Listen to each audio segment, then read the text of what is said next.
My name is John P. Nelson, and I'm an attorney.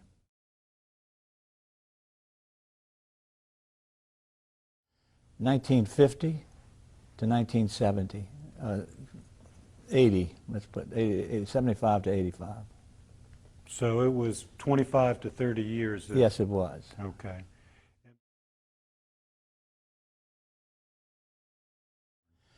I was born in Gulfport, Mississippi on August 5, 1921.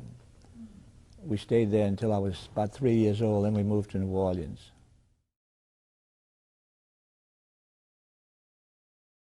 When you were My mother was born on a plantation in Lafourche Parish, Valentine Plantation. She graduated from Ursuline College in 1907 and became a teacher. She returned to the Bayou and began to teach school. My father was an accountant, born in St. Louis, Missouri, settled on the Gulf Coast, and there he met my mother. They met at a party in Pasquistan, Mississippi. They began to correspond, and they got married in 1920. It was unusual for women to graduate from college, but her father had enough money. He owned a plantation, and he sent 8 daughters to college.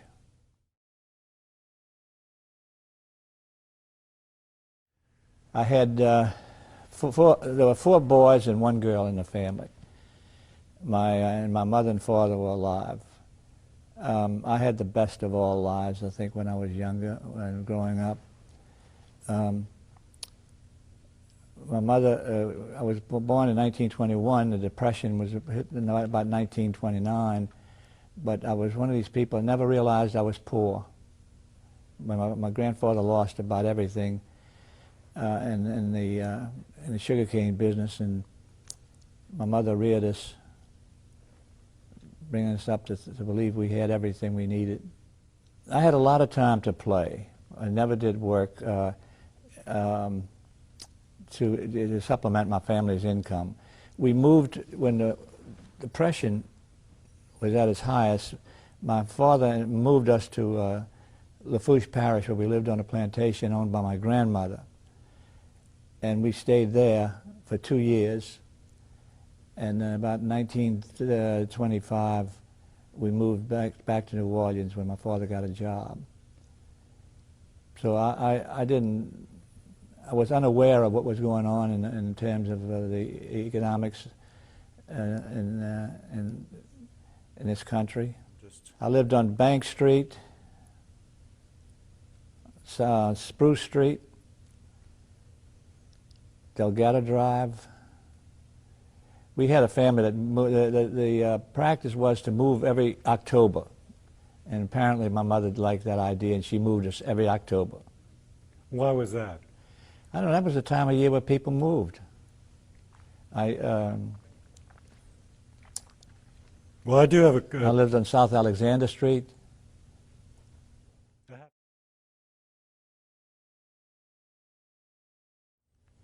I graduated from St. Anthony's Parochial School, and then went to Warren Easton for 2 years because my father couldn't afford Jesuit.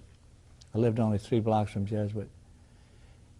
At the end of my sophomore year in high school, I transferred to St. Aloysius, where I completed 2 years and graduated from St. Aloysius School on Rampart Street. I would say I was an average student. I was not particularly bright. I had to work hard for what I got.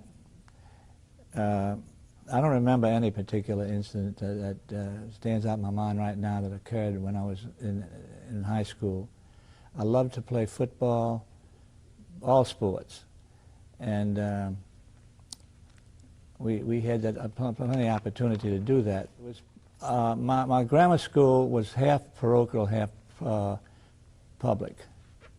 When we moved to Lafourche, for those 2 years I was in a public school there. When we came back, I was in a public school and went to Robbie Lee School in Carlton Avenue and Walter C. Flower, and it divided up between public and private for about half and half.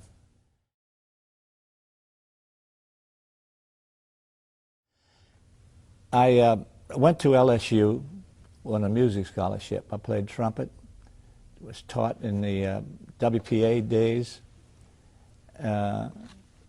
Went to LSU in 1938, registered, went back in 39 and 40. I played in music, I played in the band.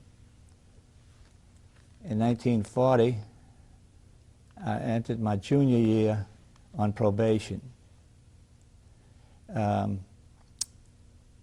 me, I was beginning to look at LSU like a country club. And in terms of what I was going to do about it, I joined the Army.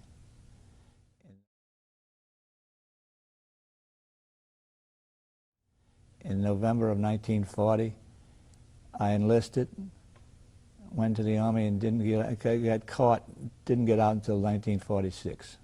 Why were you in the Army for so long? I just got caught.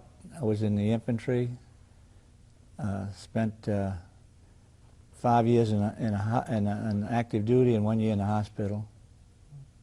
Got badly wounded. Wasn't there a war going on at that time? Well, the war, yeah, that's right, the war. The war started in 1941, and I was in the Army then, and we were not over till 1945.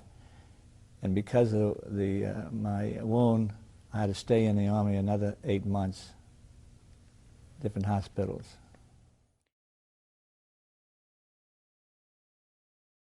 I did. I came back to New Orleans, hungry for education, and registered at Loyola, where I entered the business school. To complete, I was 2 years into into a degree on accounting, and so I re-entered that program. So you didn't want to be a music student anymore at this point? No. I closed my trumpet case in 1941 when the Japanese bombed Pearl Harbor and never did open it. I went to Officer Candidate School and got a second lieutenant's commission, and then I was promoted to first lieutenant, and then I was promoted to a captain.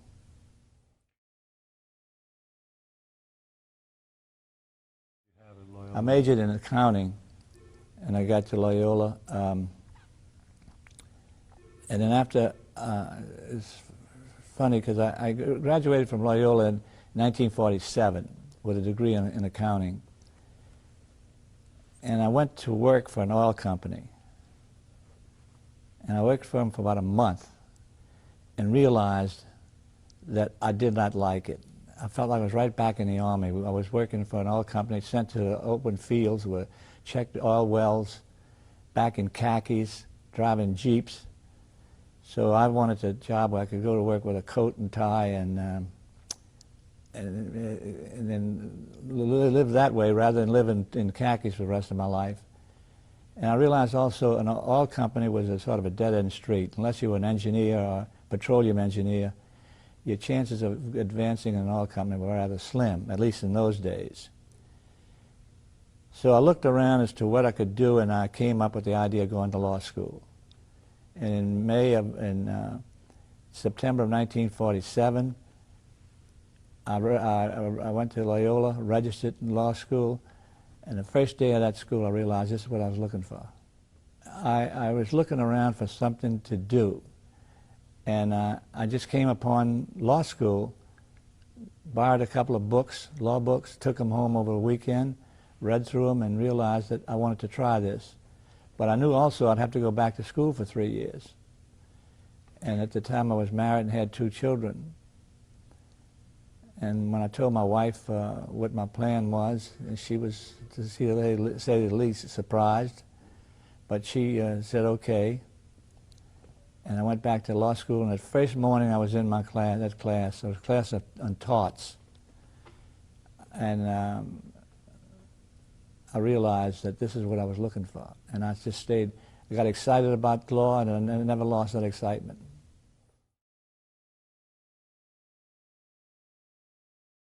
Twomey was a Jesuit priest who appeared on at the Loyola Law School in 1947. He was a, I don't remember his title, but he was a sociologist, an economist, and especially interested in race relations. And I started to listen to him. I went to some of his lectures, and over a period of 3 or 4 years, he began to influence me to such an extent that I wanted to sort of pattern my life after his. And I think I've tried to do that, and think in some aspects I've been successful, some no, not so successful.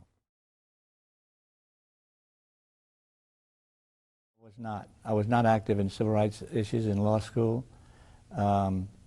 Civil rights was not a problem for us in law school. It was 1947, the Brown versus Topeka case, that famous case outlawing desegregation, was still in somebody's briefcase. So we never discussed the problem.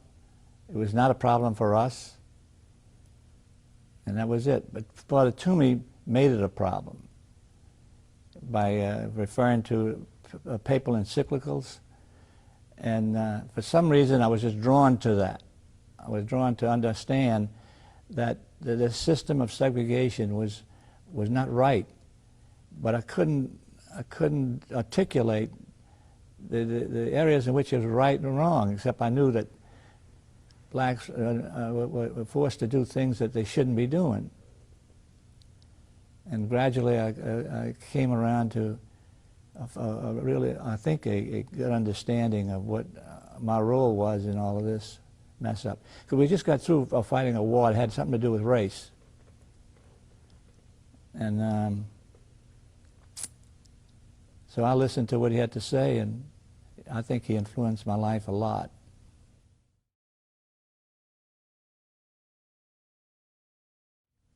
Well, I went to work for a labor law firm, Dodd, Hirsch and Barker. I would say that in my senior year in law school, I was invited to participate in small discussion groups that had to do with labor and race. Father Twomey brought the idea that the flip side of labor is race question. And you could not really understand the rightness or wrongness of a race problem, which was a big problem in those days, without understanding the race problem. And I began to accept that, and finally understood that these two were inseparable, and I had to sort of adjust my thinking to include the issue of race in whenever I said. And I was getting invited to various meetings to talk about race, and I was a senior in law school, and I did. And I began to realize that the more I talked about it, the more I was being criticized, and I just really frankly, in the beginning, didn't understand the basis of that criticism. I was a war hero, quote. But I was tabbed a communist, un-American, and I didn't understand why. But as I went through my life then, I realized that this was what I invited upon myself if I took the positions that Father Twomey was talking about. And so I could do one or two things. I could leave New Orleans or embrace the concept of equality. And instead of deciding to leave New Orleans, I decided to stay here. I put the ideas to practice by attending, not in an activist sort of way. And I didn't go around organizing groups, but I accepted all the invitations that came my way in terms of discussing the group. Discussing the issues. And I remember one they used to have what they call racial day at Loyola, in which they invited students to come on campus, white and black, and participate in an all-day affair. For instance, why should we not have African Americans in parish societies? What's keeping them out? And so we discussed those issues. And on one occasion, there was a councilman from New York, a councilman from Loyola Jack was the principal speaker at this particular occasion. It was at the Loyola campus. The Archbishop showed up, a lot of priests, and the procedure went ahead. The next morning, in the Picayune appeared a scathing article about what was going on Loyola campus. And I was prominently mentioned in the article. They referred to Yulin as a communist. This is a way that attack you, calling you a communist. Yulin Jack was prominently mentioned, calling him a communist, and it really produced a lot of upheaval.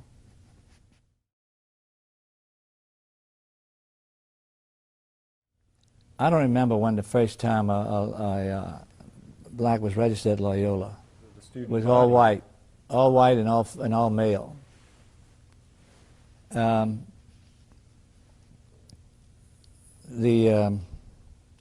don't recall the exact date that the blacks were registered, but several of them registered. But up until 1950, the Loyola Law School's population consisted of only white males.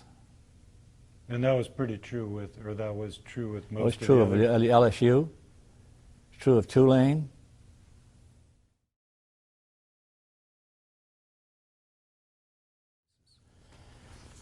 Well, in 1950 to 1960, I was with a I was with a law firm that handled a lot of cases in federal court. It was a labor law firm, and the labor issues were quite widely litigated. I was, because I was a new lawyer, I handled the smaller cases like admiralty cases. Sailors, seamen that were injured on their jobs would come to this law firm for handling. And I would handle those types of cases. Seaman cases, what they called Jones Act cases. Jones Act was a legislative act that gave seamen a great number of rights that they could use in terms of getting repaid for lost wages, injuries. And I would handle that type of nothing spectacular, nothing big. The only big case I think handled was Bob Ainsworth, who we'll talk about later. Bob Ainsworth was represented the sisters, the nuns that staffed Xavier University. They had a dog pond right across the street from their dormitory. And they filed a suit to move the dog pond to another place in the city. Ainsworth led that case up. I was in that case. Paul Barker was in that case, and several lawyers were in that case. We were doing God's work then. I mean, to move a dog pond from across the street of nuns.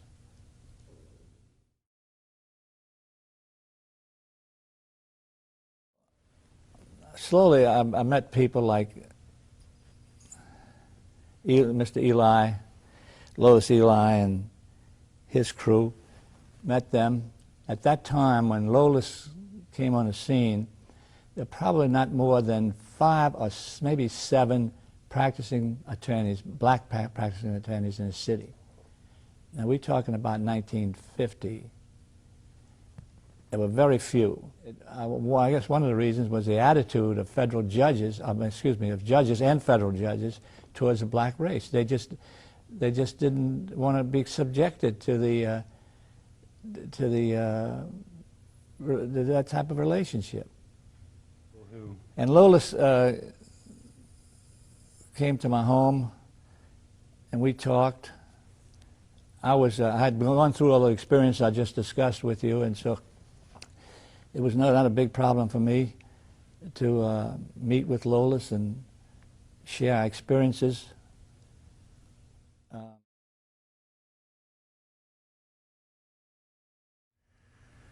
Well, I began to represent people at Lolis. I wanted to really help him out.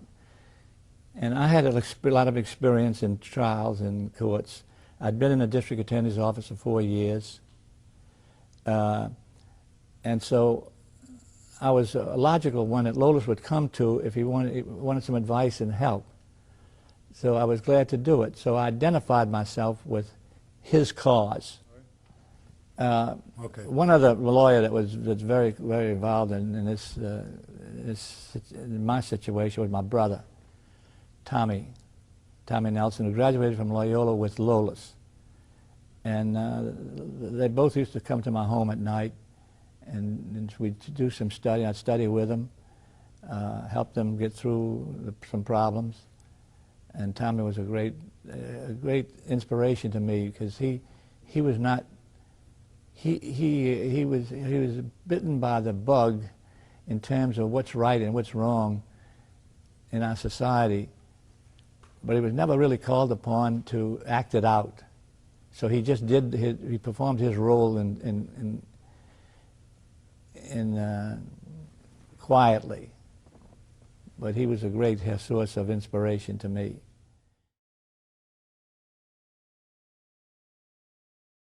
I think the first significant case was a case called Lombard versus Louisiana. It was a sit-in case that occurred at McCrory's department store on Canal Street. And Rudy Lombard and 3 or 4 other young blacks and one white fella sat in at the lunch counter demanding service. They were arrested. The case went to Lolis. Lolis asked me if I'd help him, and I did. The case wound up in the United States Supreme Court, and we won it. Came back down, and they desegregated that lunch counter. So my first really significant case had to do with a state court and state judge. Did it go?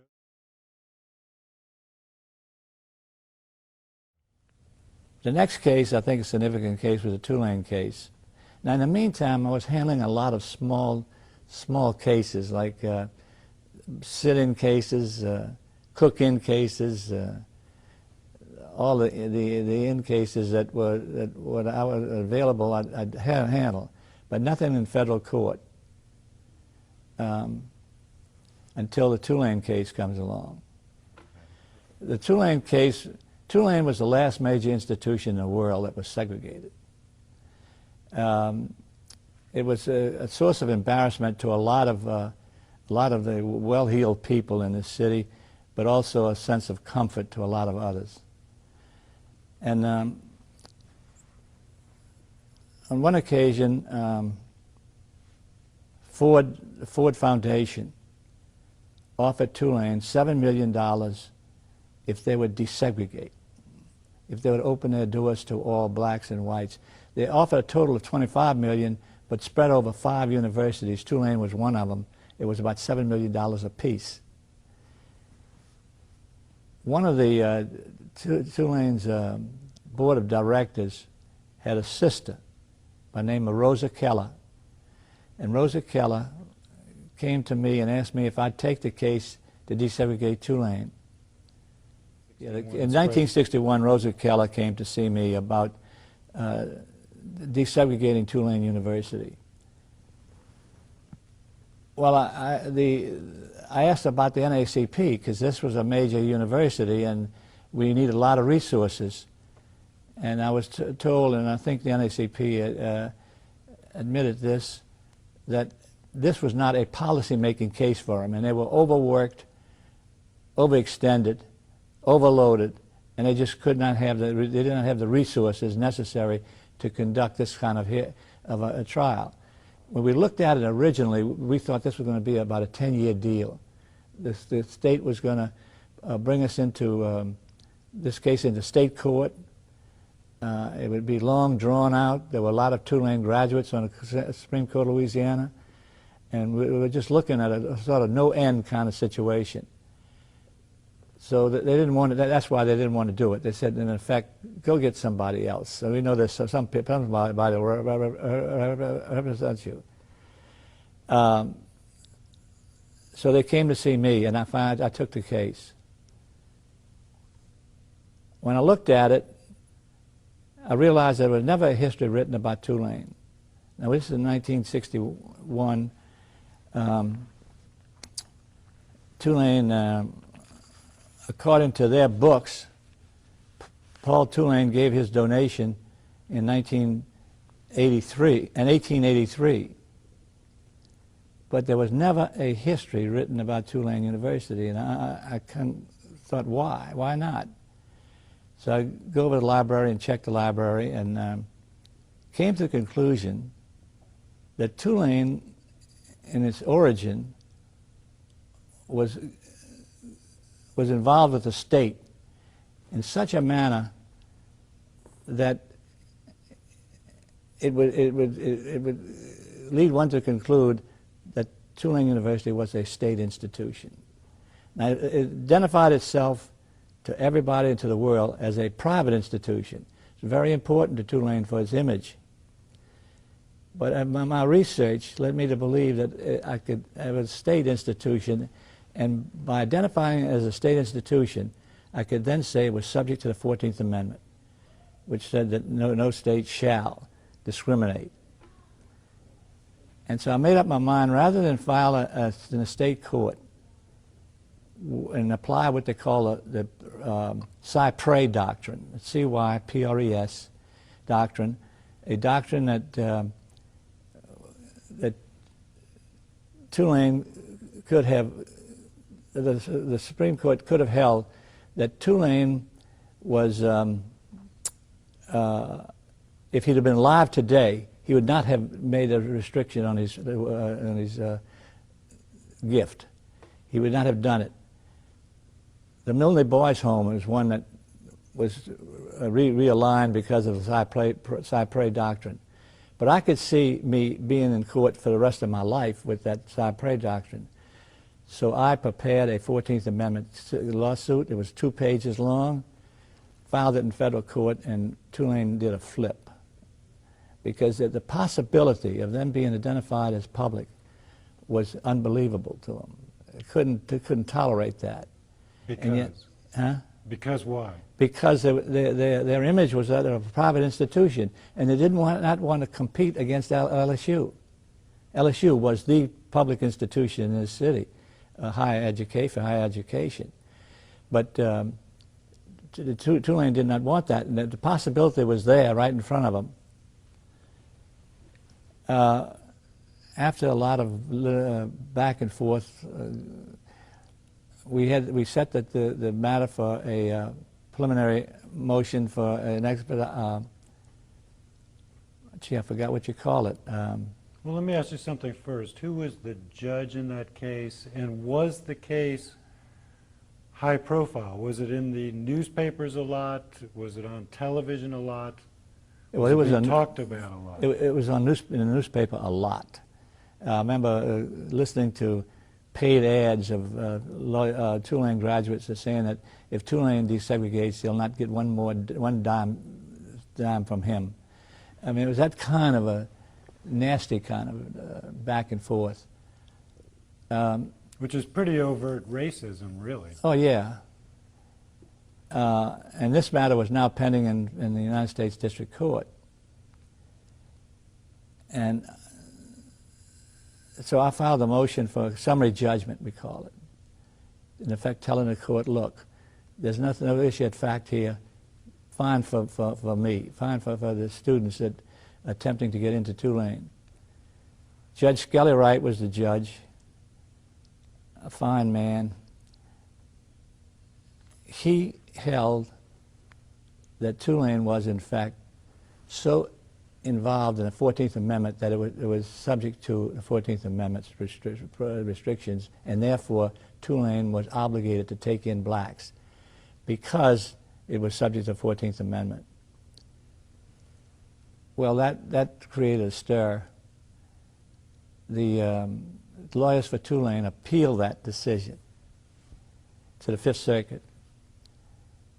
And we argued the case in the Fifth Circuit just on that one issue, whether Tulane was involved with the 14th Amendment or not. The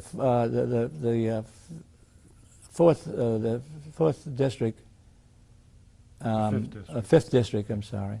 The Fifth District found for Tulane. They reversed Judge Skelly Wright's opinion with the same facts. Nothing changed. The same facts, the same issues. The Court of Appeals, consisting of Cameron, Wisdom, and Tuttle, I think, held that Tulane was not involved in the 14th Amendment, was not public enough to be involved, or they needed a hearing to determine that. And so the whole thing went back to the court. And there's two decisions right now in the federal supplement. One of them saying Tulane is a private institution, and one of them saying that Tulane is a public institution with the same facts. One of them decided by Judge Skelly Wright, and the other one decided by Judge Frank Ellis. Okay. It went back to Skelly Wright's division, his section of court. And what happened? Why didn't he Well, Skelly Wright, the case? Yeah, after that remand, Skelly Wright was appointed to the Court of Appeals in Washington, D.C., and that took him out of New Orleans. Now, there's been a lot of speculation on why he was taken out of New Orleans. I mean, but as a matter of fact, he was, and Frank Ellis took his place. So Frank Ellis was now sitting where Skelly Wright was before, and one of the first formal decisions that Frank Ellis did was to hold that Tulane could take in blacks if they wanted, or could not. If they didn't want to take in blacks, they didn't have to. That decision put us right back to where we were when the case was first filed. Yeah, all of this took place over a 2-year period. And then what happened? And then all of a sudden, out of the blue, Tulane says we will accept blacks on our student body. Well, you say out of the blue, but was there some specific reason why Tulane finally decided to integrate as an educational institution? The 14th Amendment was standing over the heads of these people. And they were faced with the problem of, look, there's a possibility if we go to the Fifth Circuit with Wisdom there, Tuttle there, and some other judge other than Cameron, but that Tulane will be found to be permeated with the 14th Amendment. So we better do something about it. Do we want a public image, or do we want to take in blacks? And we can control what we take in if we say, okay, we'll desegregate, but we cannot control if they find us a public institution. We got to take in anybody then. It became an instance in which Tulane was so backwards that it just was another institution. This case did not set a precedent. The NAACP was absolutely correct that this would just be a lot of time, a lot of resources, and that's why they didn't get involved in it. I talked to Rosa Keller. Rosa Keller is a very wealthy lady, and about the cost. She agreed to pay out-of-pocket expenses, and I agreed to go ahead without any payment of any fee, and I did not get any fee in that case. I frankly was of the feeling that people that were deprived of a right under the Constitution should not have to pay a lawyer to see that their right is exercised. And so I did not push Rolla when Rosa said, look, let's talk about fee. I, in effect, said, look, I don't want to talk about fee. I mean, they shouldn't have to pay for this. And so I didn't. I broke up a law firm doing it. I was doing okay. I had a practice. Lawyers like me and like Lolis did a lot of work in personal injury cases. And that sort of supplemented our income. I follow you. Ellis could not carry Wright's books. Ellis was a pragmatic judge. He was a politician. He was a consummate politician. And Judge Wright? Huh? And Judge Wright? Wright was a, his name was synonymous with human dignity and constitutional equality. With few exceptions, he was the one that the judges referred to when they talk about the Fifth Circuit Court of Appeals. They were talking about Judge Wright, not themselves. Because I don't know of a judge other than Hebe, and that did anything to further the status of Negroes in its area than Wright did. Okay. The Naquin case. Naquin was an Indian. I don't remember the tribe, but they were Indians that were pushed down from Jackson, Mississippi, down through Terrebonne Parish into the Gulf of Mexico.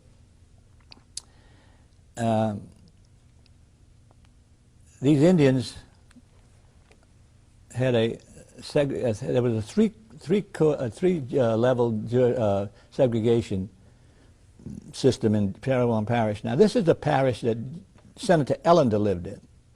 United States Senator, very, very popular in his state, who was a racist, and he lived in this environment in which if you identified as an Indian, you could not go here, you could not swim there, you could not bathe there, you could not go to school there.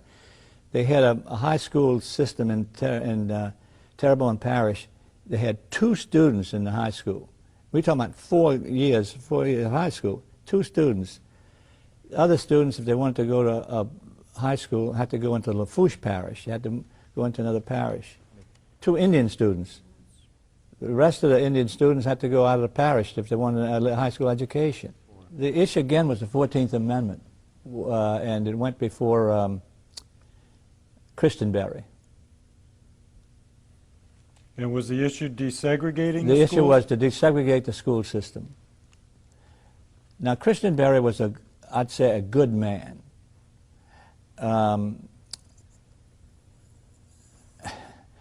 He would call issues like he saw them. I remember one occasion a witness was testifying in the case, and she was asked how many children she had. I think she said 10 or 12. And how are they listed on the birth certificates? She said, well, there's 4 of them Indian, 3 of them colored, and the rest of them are Caucasian. And when she said that, Christenberry went through the ceiling. I mean, he couldn't fathom that going on in this state, and it was going on, and he should have known that, but he didn't. And I'm not saying this would be critical of Christenberry, because Christenberry was he was acceptable as far as I'm concerned in terms of his race ideas, racial ideas, and he'd been on a bench a long time. I don't ever remember Christenberry saying anything positive about the Negro effort to desegregate the systems. Never heard of him saying anything positive. How did the birth certificates end up having different races? If the child was born in a home in Terrebonne Parish, he was listed as Indian. If he was born in a hospital in Homer, Louisiana, he was listed as colored. If he was born in Charity Hospital here in New Orleans, he was listed as white, Caucasian. So the lady would just go in. She looked. You couldn't tell she was anything else but white. So she just went in at the last moment into the hospital. They put her in a room. They didn't check it. They just said, what race? She said, white, Caucasian. So they listed a Caucasian. If that baby was born at the lady's home, she was listed. The baby was listed as colored.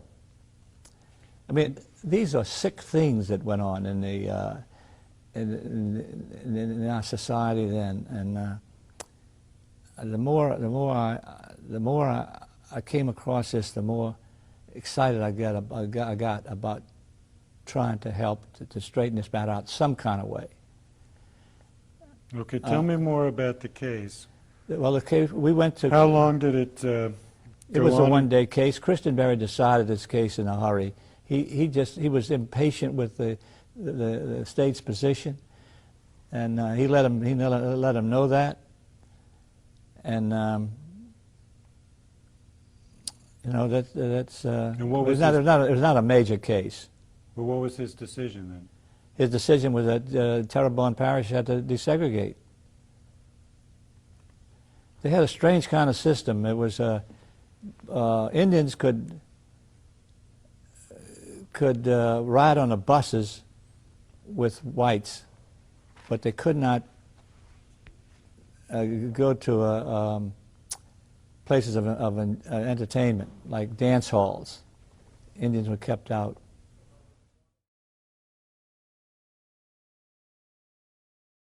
St. Aug High School case. Okay, This was a case that proved to me the hypocrisy of the Caucasian race when it came to what was going on. I mean, it was, in my opinion, it was a kind of a sickness that I knew was going to take a long time to cure. St. Aug was a high school here in the city. There were not at any one time any more than 700 students in the school. It was all black. It was on London Avenue, and it was a powerhouse in terms of athletics. They had two athletic associations involved in high schools. One all whites, and one all black. And as far as the all black was concerned, St. Aug was just winning every championship in track, field, basketball, football, baseball, and St. Aug, it was about time of looking for something else, some other trophies to capture. This was in 1970. Was around 1966? 1966. It was 1966, right. The issue was whether or not the state could exclude from membership in its athletics association St. Aug. That was the issue. We met with the families who were quite apprehensive about taking this step because that was a major step. They were going to step in on a lot of toes when you step on the athletic system in this state. Like most states in their high school athletic programs, they're very jealous of it. We filed a suit, and we won it. We won it, and the following year, St. Aug was notified that it was kicked out of the club because to play athletics in this state, you need 4 courses in subjects like mathematics, reading, history, and maybe geography. You have to take those 4. English was one. St. Aug had called its course, instead of English, they called it remedial reading. That was the only difference. And because of that, they were kicked out. They had to spend another year out of the quest for this championship. And there were other things that went on. For example, to get to be a member in the Louisiana High School Athletic Association, you had to get the approval of not more than 10 coaches from the district in which you resided. The approval to join the association? To join the association. In other words, they recommend you. Here's a school. We recommend. There was never in the history of this state did a school not get permission to join. They never turned the state down, a district down. Here comes St. Aug. And St. Aug is in a district where only Catholic schools were situated. Rummel, De La Salle, Aloysius, Jesuit. And the priest at St. Aug knew they were going to get those schools to vote for him, even though it was kind of touchy. And so they changed the rules to now be a member. You had to be approved by the majority of men of principals on the athletic association. So you needed, instead of getting 10, you needed right now about majority of them would be say 250, and the majority had to be in person to vote. They had to appear at a state conference, and they had to stand up and vote. It couldn't just, it's not a private vote. And so St. Aug lost that vote bad, and it was kicked out another year. We filed federal court from the word go. This was just a petition addressed to the United States District Court saying, look, this is a school in good standing in the state of Louisiana. We want to be a member of the Athletic Association, period. And the whole case was in federal court. Though that had nothing to do with St. Aug being excluded, that was a procedural matter. When they said you have to take certain courses to be acceptable. Now, how was that situation resolved? Did it have to go back to court? It was resolved. Yeah, we went back to court, and it took St. Aug about 3 years to really get into the place. Hebe was the judge. He handled the case in a very excellent manner. He knew what the issues were, and in reading Judge Hebe, and he was sitting on the bench, and you were sitting at the counsel's table, you could tell what his feelings were. I mean, he was not one of these people that said, "Oh, geez, I mean, here's a case that now I'm going to have to get off my butt and make a decision." He was bothered by it, not in terms of what he should do, because I think he knew what he was going to do, but in terms of how did this get through this many years without getting caught?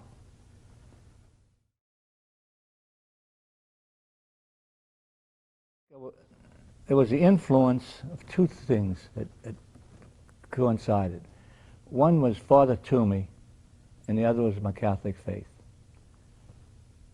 I mentioned earlier, I came out of the Army, hungry for knowledge, and I went to a Jesuit institution. I was eager to find out how a Jesuit approached this. And I came up with two ideas. One of them was the Declaration of Independence, all men are created equal. And the other was Genesis, God created man in his own image. I carved in stone over most of the entrances to courthouses in this country are maxims like, this is a government of law and not of men. If we be free men, we must obey the law. The impartial administration of justice is the foundation of liberty. Those, as a lawyer now approaching this, began to mean something to me. And I concluded that all persons have an obligation to live a life in accordance with this creative dignity that they have. And once I got to that position, it was simple for me to see Lolis, or to see a white man,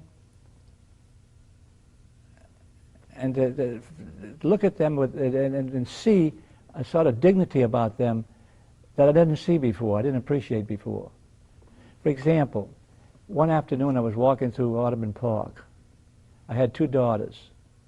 They're pulling me to go to listen to the music on the carousel, and pulling me. And as we got closer, I saw a black man with two girls standing looking at the carousel.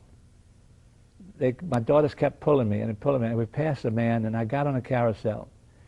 And as we were going around, every time we made a circle, I saw this man standing there looking pale, straight-faced, looking at this carousel. And I wondered, what is he going to tell his children? And that, for some reason, has stayed with me all my life.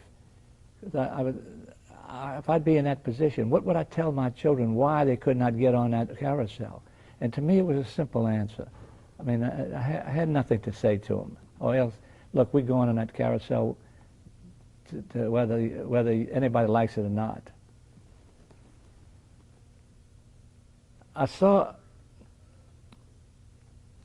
that, especially from Father Twomey, that men had rights, these God-given rights that I just spoke about, and that he had the Declaration of Independence, or especially the Declaration of Independence, said you have the right to life, liberty, and pursuit of happiness. Now, if a man has a right to life, liberty, and pursuit of happiness, then he should have an obligation to see to it that he can exercise that right. I mean, if I have a right to this place to eat and stay, I have an obligation to see to it that in exercising my right, this place is kept up. It's not just, I just don't turn my back and ruin it. And if that man has an obligation to do that, then I have, as a white person, a corresponding right to see to it that that man can exercise that obligation. And I mean, once that fell into place for me, then I realized I was right.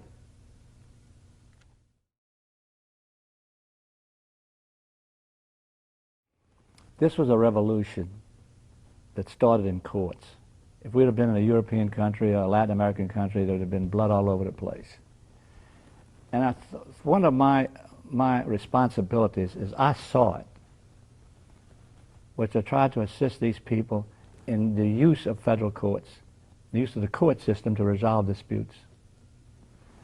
And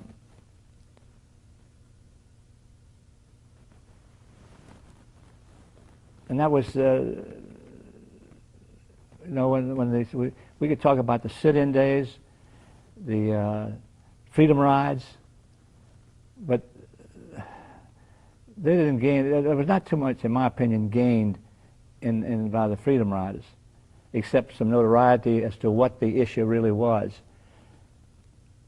And but when it came to the federal courts, every time a motion was signed in this area, history was being made.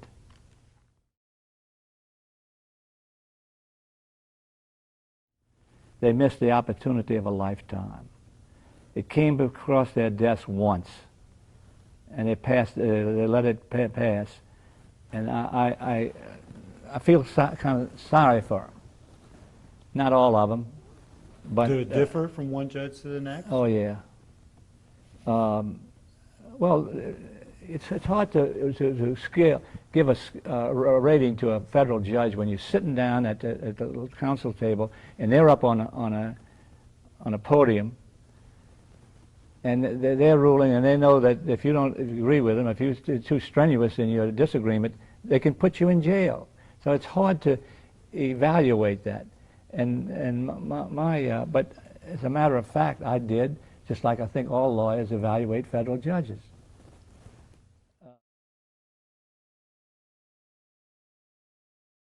The New Orleans Athletic Club was a case that came up after the Civil Rights Act of 1964 was passed.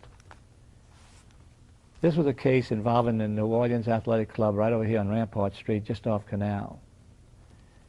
A young black man by the name of Tom Perkins was attending Harvard University. He was a senior. He came home during his Christmas holidays and made up his mind he was going to go visit the NOAC. Inasmuch as he, as a member, acquired a membership through being a member of the Boston Club in Boston. If you join that club, then you are automatically a member of the club here in New Orleans. So he goes to the NOAC to look it over, and he's kept out. And it was they wouldn't let him in. He was kept out and came to see me, and I represented him. And now we're talking about 1960, 70. Around 1967, maybe? Yeah. The argument that was proposed by their lawyer, a man by the name of Gamble, I don't remember his first name, was that this attack on the NOAC by a black man is indicative of what's happening on the country as a whole, in which blacks are trying to break up the healthy condition of the white man. That this was an effort made to change that. And that too, you know, one of the reasons that you get men like me, and you can get an argument against you, but if the argument is so silly, so stupid, that you just laugh, all you can do is laugh, then I don't pay any, I'm right, whatever. And I think you get Lolis or some of the other lawyers involved in this, they'll tell you about what the silliness of some of these arguments are, like undermining the health of the white male in this country. It's a pitiful situation. Went before Judge Rubin. Now, Judge Rubin was I think a lawyer's judge. Rubin probably was more knowledgeable about law than most of the people on the bench. I don't think any of them. Went before Rubin.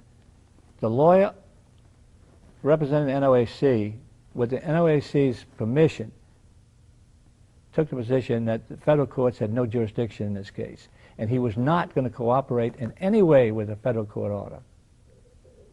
And he didn't. Why did the federal court have no jurisdiction? Well, this is the position he took. That because the states' rights, this is a big thing, and the federal court couldn't tell him who his friends were going to be at the club, and so on occasion, he didn't show up for a conference. Judge Rubin, though, was very patient.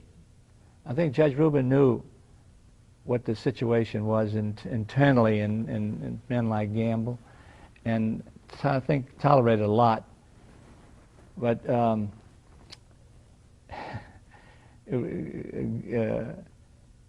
Rubin held that the NOAC was subject to the application of the Civil Rights Act and ordered them to desegregate. Desegregate their luncheon facilities. That was it. And so they did. They took the position it was a private club, yes, and that the federal government had no jurisdiction at all in the way it treated members of private clubs, just like your living room or your house. The federal government can't tell you who to invite and who not to invite, or who you can keep out and who you can't keep out. This was the argument. The OSC then took in blacks. And it took them in rather quickly. I don't know how fast it was, but it's now totally integrated.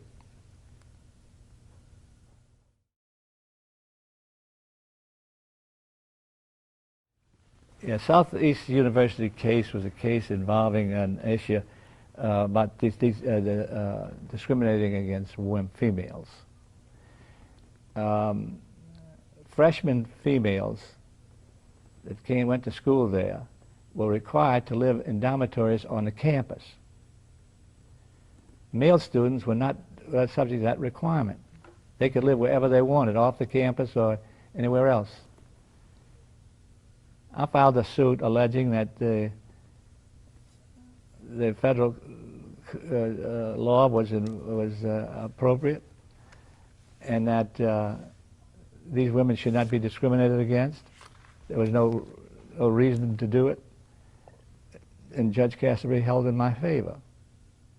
We tried it here in New Orleans, and it was probably over in 2 days.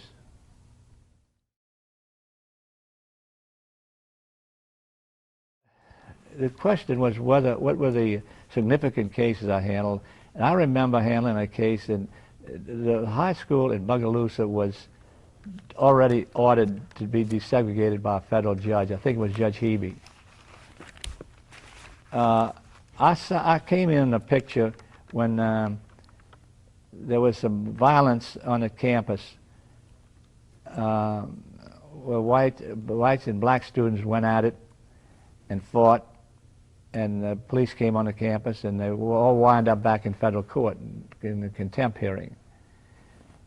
And I don't remember too much about that case other than that, and then Hebe was the judge.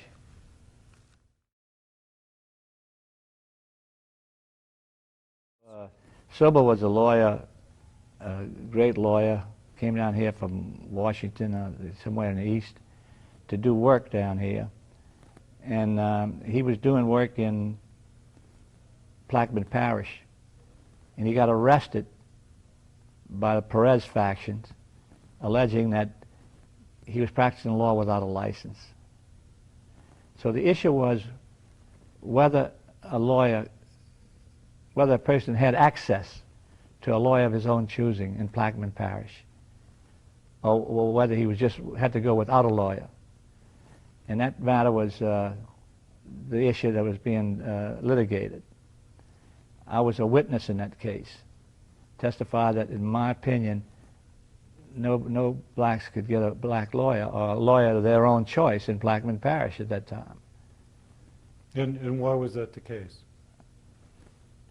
I mean, I may know one of these irrational decisions that people like Linda Perez made. I mean, what could be helped or hurt by giving a man a lawyer that he wants? Now, one of the interesting things about this case was Judge Ainsworth. Judge Ainsworth was a three-judge court. Judge Ainsworth was one of the judges on the three-judge court.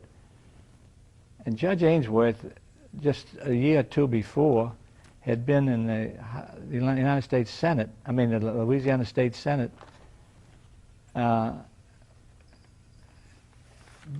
pushing and backing President Jimmy Davis's staunch segregation laws. There were more segregation laws passed in the early 1960s in Louisiana than in the history of this whole country. But every time a segregation law was passed, Judge Wright would declare it unconstitutional. So it went from the Baton Rouge to his office, and then back to wherever it went in limbo. And Ainsworth was in the state Ainsworth was in the state legislature at that time, and never a word out of Ainsworth about one way or the other than Ainsworth's actions. And I kind of felt sorry for the man, because he was very prominent here in New Orleans. He had from a good family. He he was a well-known lawyer. He was the kind of a lawyer that people go to, like I mentioned earlier, about the dog pond across from Xavier University. People would go to Ainsworth, can you help us? And Ainsworth would probably help them without charging them a fee, do pro bono work. He did that kind of work. But when it came to this issue, he was deaf, dumb, and blind. Ainsworth was one of these pathetic figures that let history get away from him. I mean, he constructed a lot of difficulties for blacks in this city. And so what was the ruling with the Sobel case? It was a three-judge panel. Ainsworth was one of them. What did they finally rule? as I recall, they ruled in favor of Sobel. That he could represent? That he could, yes. Okay.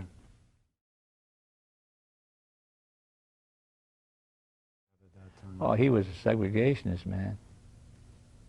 But I mean, was he the governor of the state of Louisiana? He was the governor, yeah. He was the governor of the state of Louisiana. As I recall, he was at that time. But he was a staunch segregationist, although he fought those little ditties like "You Are My Sunshine."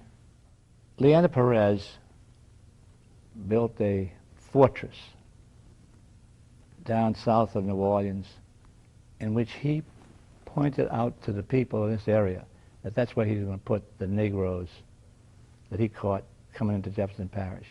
It was a jail, and that's the way he was a Hitler. I remember. No, this didn't happen then. But he was just obscene in his. He never referred to a Negro as a man. It was a burrhead, an African bunny, jungle bunny, things like that. This is the way he talked about blacks in his everyday conversation, and on a television, on radio, wherever. No feeling at all about, whether these people are these real people or not. He was district attorney in Plaquemines Parish for many years. Plaquemines Parish and St. Bernard parishes were lined together when Perez was at his peak politically, and they finally cut away St. Bernard away from it, and only left Plaquemines. And Perez was the voice in Plaquemines. If you wanted to, I remember representing a black contractor who was told by the Perez faction that he made enough money for that year in which he came to see me, and he couldn't have any more jobs in Plaquemines Parish. I mean, this is the way he worked. So it's Prout. His name is Prout, Marcus Prout. So Marcus had to either sell his earth-moving equipment, and he was a good engineer, or else move to New Orleans.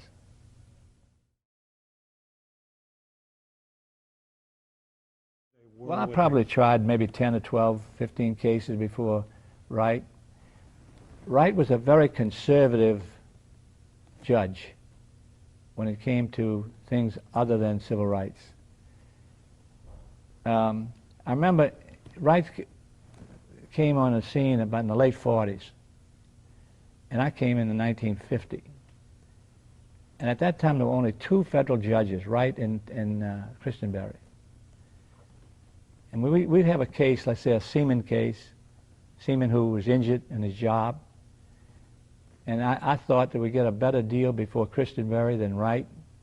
We used to prepare two pleadings, take one pleading down, and in those days the cases were allotted, one to Wright, one to Christenberry, one to Wright, one to Christenberry. I'd take them down, and they were allotted, say, to Wright. I'd file a motion to dismiss that case and file another suit, same suit, and get Christian Berry because he was next in line. So that's a game we played for about 10 years until they started adding judges, and then you lost control of that. But Judge Rubin was one time. Judge Rubin disappointed me.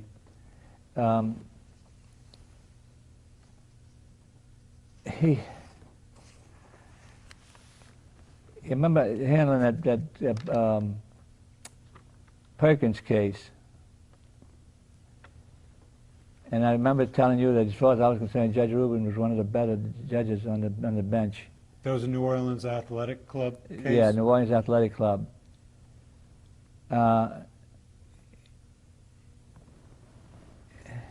We got this, he ordered the NOAC to take in people for lunch. Shortly after that, several days after that, a person by the name of, well, he was a NFL player. I don't remember his name, but he lived here in New Orleans, and he was just retired. And he was coming here to New Orleans, and he wanted to NOAC to let him get into the portions of NOAC that had other than breakfast, other than food. And I asked Judge Rubin to sign a preliminary injunction to allow this man to get in, rather than have this man go through the whole process. And Judge Rubin refused to sign that. Now he probably had a good reason, but this is one of the indications to me of the insensitivity to the problems that were really going on. Even by men like Rubin, it would not have hurt Rubin at all to sign that order. It would not have violated any law. Well, nothing. But Rubin just took the position that somehow he didn't have, there was not enough proof, or I don't know what proof they needed. But anyhow, that's one of the things with Judge Rubin. Ellis, mentioned earlier, was consummate pragmatic. He was a politician. He got appointed to the Tulane case, and I knew he would be a problem. In fact, after he got appointed, I remember the case was, remember I mentioned that the case was sent back to the district court to Wright section to be heard on the merits. One day, I was in Judge Ellis's chambers, in a waiting room, waiting for some appointment I had with Ellis. Ellis was in a conference. The door opens and out walks all of the lawyers involved in Tulane. And I'm standing there. And of course, I'm having some bad thoughts. I think that Ellis told this group, look, you better find a way to take a black in, or else I'm going to find that Tulane is covered by the 14th Amendment. I mean, he did, there was some bargaining that went through there. Now, I'm only saying this because of my experience, my attitude, but I think... Your intuition? Yeah. I think that Ellis... But what was Ellis's ruling? No, well, Ellis didn't rule. Ellis, this was just a conference before a ruling on Ellis, and then the Tulane went out and desegregated, and Ellis was then left with nothing to do. Oh, I see. Okay. Because I thought you had said he reversed Judge Wright's decision, Judge Skelly Wright's decision. Oh, he did. That was before. Then the Judge Wright's case was sent back to the district court. Judge Ellis was like the rest of these. I would say I can't make a blanket statement, but the judges have all sort of mystified me. Yes, Judge Christenberry was a gentleman, and he had his ways, but you always got the feeling that Judge Christenberry came down as best he could. Sometimes you get a feeling a judge would just kick you in the butt and say, look, this is the best I can do, and that's it. But Judge Christenberry, as far as I'm concerned, gave me the impression that he tried. And I never had any problem with Judge Christenberry. Well, Gordon West was the most conservative judge in this panel.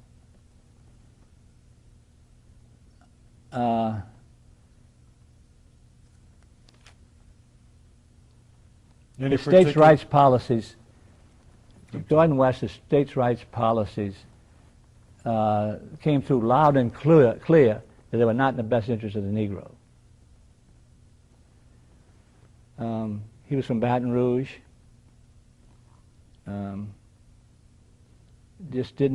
He was one of these men that, again, let history pass him by. I remember being in Judge West's chambers, discussing, it was a bull session, waiting for a jury or waiting for something to happen, and somehow the race question came up, and Judge West was bitter, and he just put down the blacks. And I walked out of that office feeling I needed a bath. Hebe was in my opinion, a kind man. He always had a smile on his face. Yeah, that was in the Bogalusa case when these students came down here after the fight on the Bogalusa High School campus, and Hebe decided to put the students in one room, the white students in one room, the black students in another room, the lawyers and the family in another room, and the law enforcement in another room. And Hebe would walk between each room without his shoes on. And I thought, now that's something. I mean, this impressed me about a judge walking around without his shoes on. But Hebe was able to resolve a lot of cases with his attitude towards cases. I remember one time in the St. Aug case, when I was required to subpoena high school principals, school principals that were members of the Louisiana High School Athletic Association. And so I subpoenaed maybe about 50 of them, and this was not an easy job. The case was set for a Monday. On Wednesday, I get a call from Judge Hebe saying, Jack, I want you to continue that case. I want to continue that case for Monday. I said, man, well, you know what you're going to do to me? I got to call these judges, these principals. I got to then subpoena them again. I said, can't we go to trial? No, Jack, I'm sorry. There's something came up. I'm busy. So I said, okay. Then at Monday morning, I was in court in the French Quarter, walking through, and I went to a press club meeting, breakfast or dinner. And there I saw Judge Hebe sitting in the corner with Hale Boggs and a bunch of other politicians eating. And I realized that was the reason he continued the case. And Jesus, I wrangled my way over to him. We got shoulder to shoulder. And I looked down, and he looks down at me, and he says, "It's a better place to be than court, isn't it?" I said, "Yeah, yeah, a better place to be than court." So, but you couldn't fault Judge Hebe. Judge Hebe was not a man that, in my opinion, ever bore a grudge. If he did have you couldn't tell. Castleberry was a friend of mine. He came up in the union as a union lawyer, and then he was a state district court lawyer, and then assigned to the federal court. And I think Castleberry was very liberal. He didn't have an opportunity to show it, though, in any of his opinions. I'm talking about in terms of civil rights. Well, I'm sure that if he would have had a case, it would have been, he would have ruled in favor of equality. Sure. Well, Comiskey was a good friend of mine. He just got off, all of a sudden made up his mind he didn't want to be a judge anymore, and he got off. But I don't remember Judge Comiskey getting involved in any civil rights cases. I said Judge Boyle was one of these judges that I never knew how he felt about an issue, and in my opinion, he didn't come across that he had an opinion on much. Well, it's very difficult to measure a judge's feelings about any issue. I mean, you just don't have access to that. But I would say the judges on the Fifth Circuit, by and large, were as good as any other circuit. They had an opportunity, though. They had the opportunity in the civil rights period to make a statement about what was happening in this country. And I think they avoided it. Now, you know, judges will say, well, I can't comment on this. Well, hell, they comment on a lot of other things. But you take Ainsworth or Boyle, Ellis, West, even Rubin, Casabry, Mitchell, and I don't remember any of them setting forth the issue on civil rights. I just don't remember that. I don't think they did it.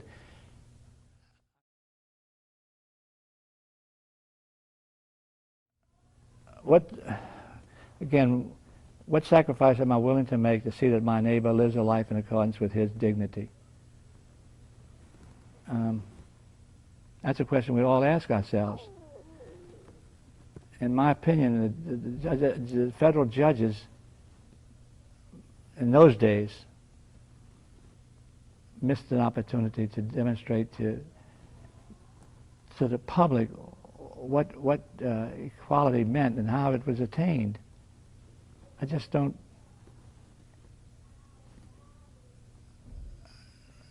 Now, my real concern has been the abdication of responsibility of the legal profession, and what was basically a moral problem. I'm often asked that. I don't know. I could have been, from an economic standpoint, I could have been much worse off than I am now. I'm okay now. I don't feel I made any sacrifices. And why would I measure? Threatening phone calls or death threats or anything like that? Yeah, we had that, but nothing that I was worried about. But I'm not saying that I'm a dedicated coward in many instances, and I'm not saying I took these things lightly. It might have upset my family more than me, but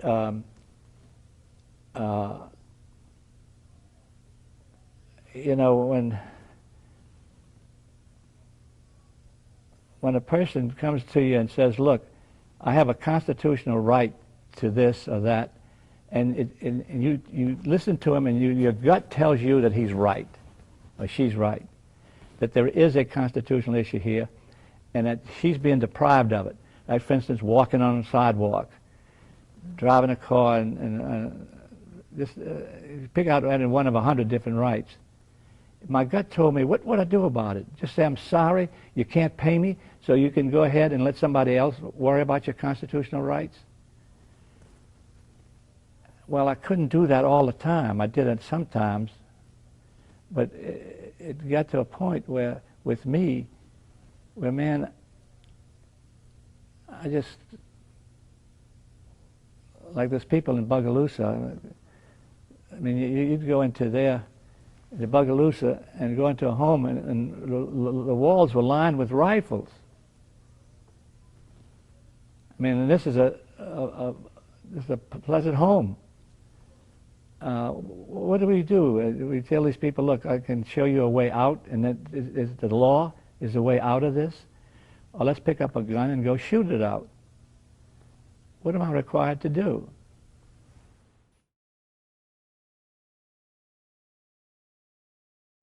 Well, first of all, they have to identify a social problem, in my opinion, to respond to that. And once they identify the social problem, then they have to identify, what can I do about it? And that's the only advice I would have. What can you do about it? Well, I can do A, B, or C. Well, then do it. You thinking, talking in terms of what's best what's in the best interest of society in which I live? The question is whether we can identify the best interest anymore. I don't know.